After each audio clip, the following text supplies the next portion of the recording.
These three phases represent the journey of overcoming your challenge and developing yourself. I mean, you have to first become aware of how you're operating to even start the process. It's a natural urge to defend what is meaningful to us.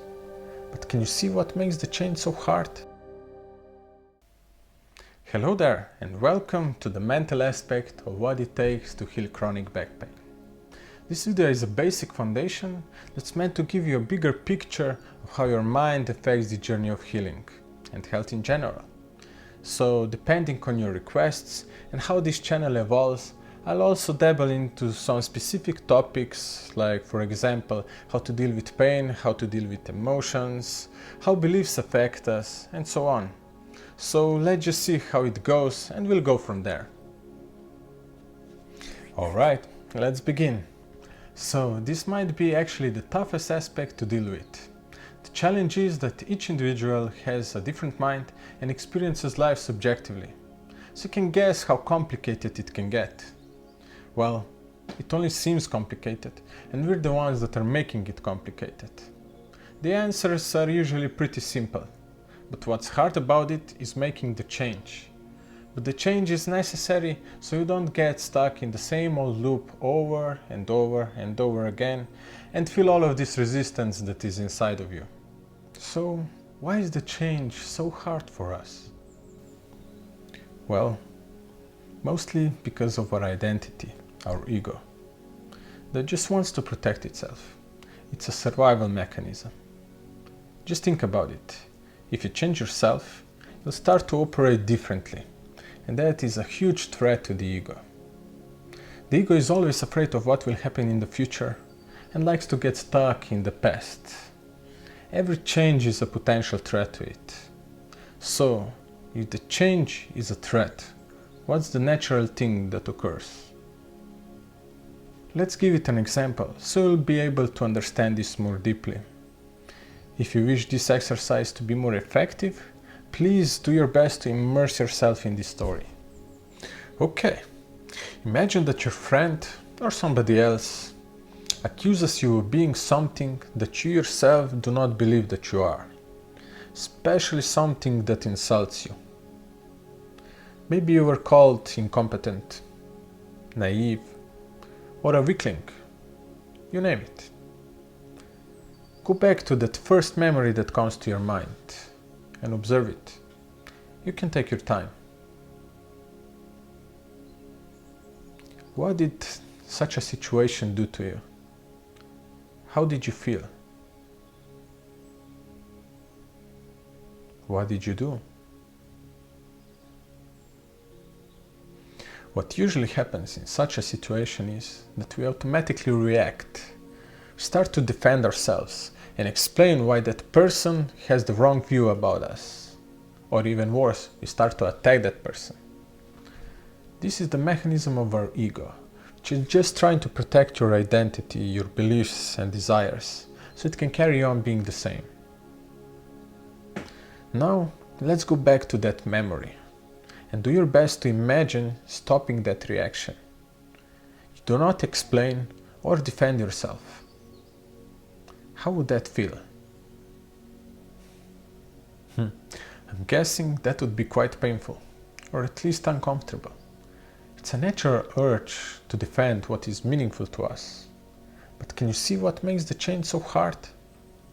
This is the main obstacle that prevents you from changing. If you take care of that obstacle, the change actually becomes pretty easy and smooth. But how the hell do I do that? Don't worry. I promise we'll get to the methods and experiences for that, but in other videos. You know what they say, it's best to first build a good foundation before you build a whole castle. So don't rush the process.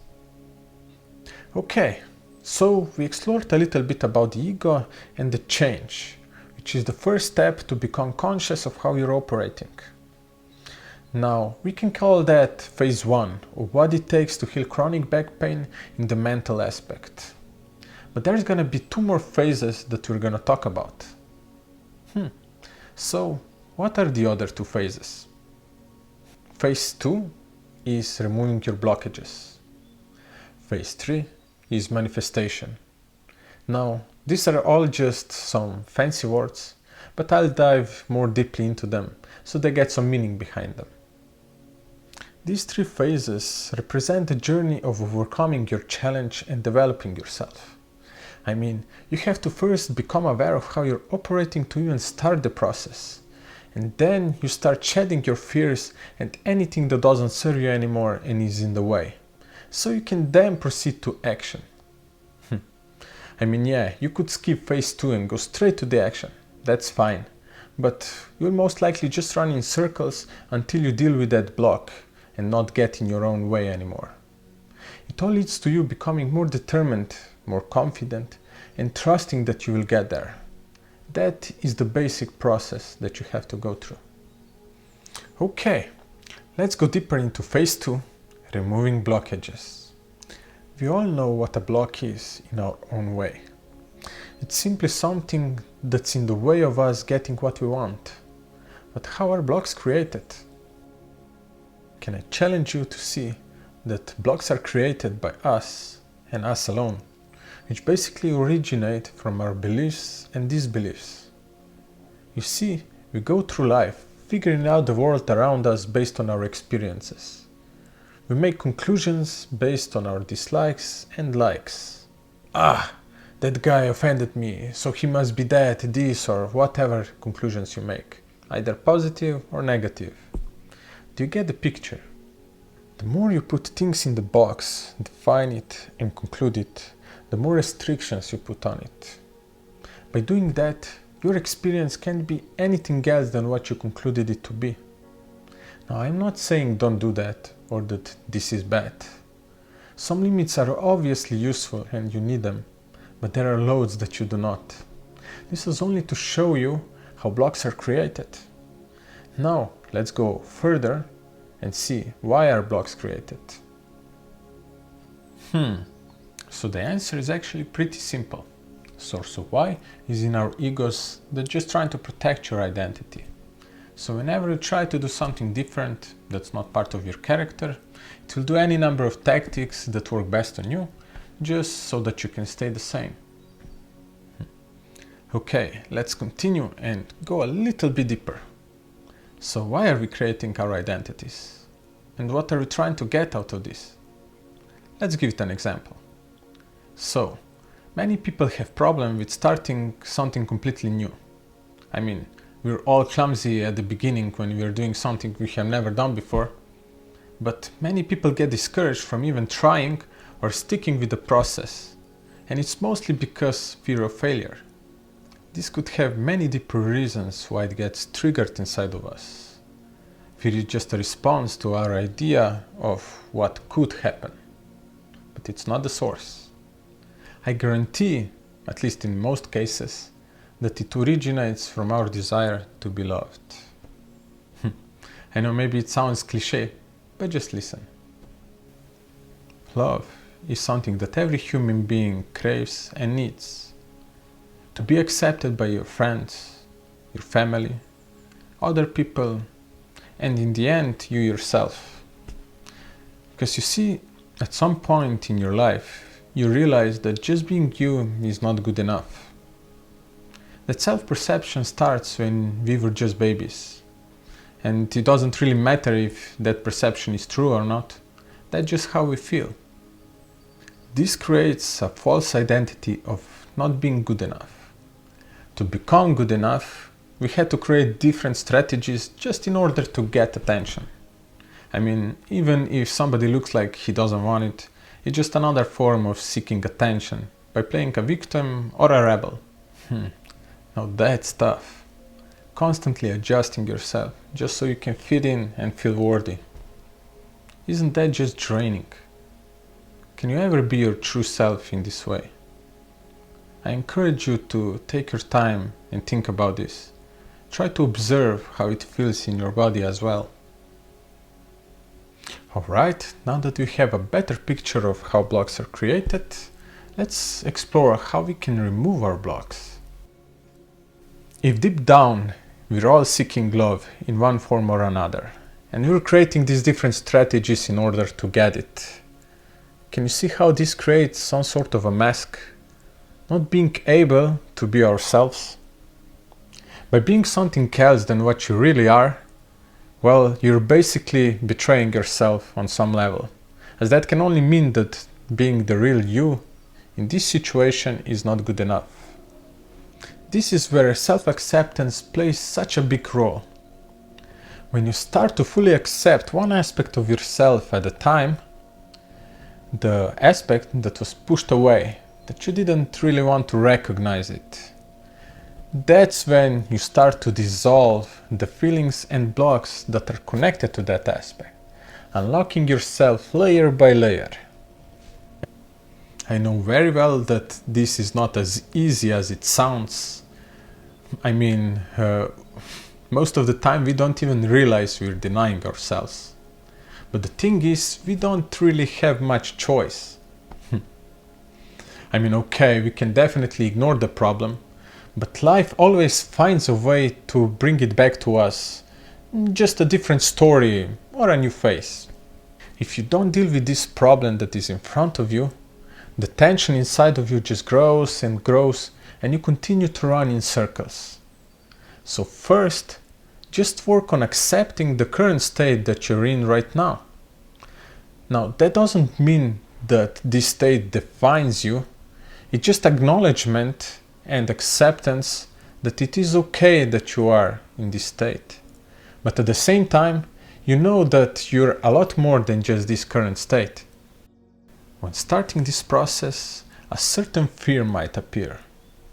A lot of people worry that if they accept their dark side, that they might lose their drive towards their goal, or something similar. I understand, but you really don't have to worry about this. You'll still move towards your goals if that really means something to you. And actually you'll achieve it a lot easier, as you'll have a lot more energy because you're not getting in your own way.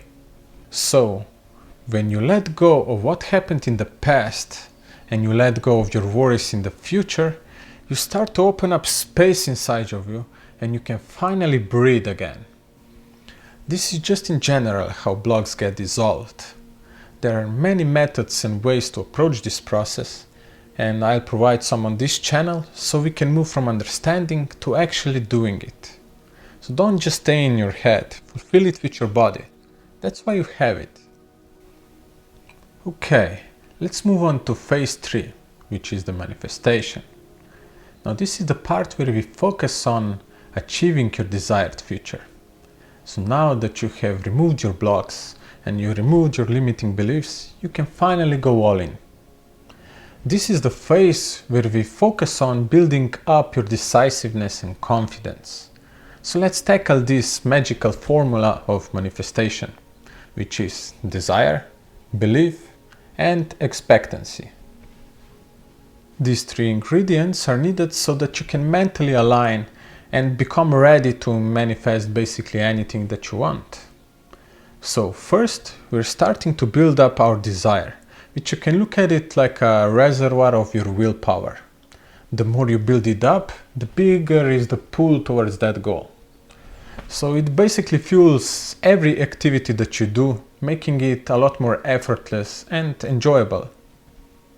The next ingredient is belief. Your belief will have to be 100% aligned with your goal.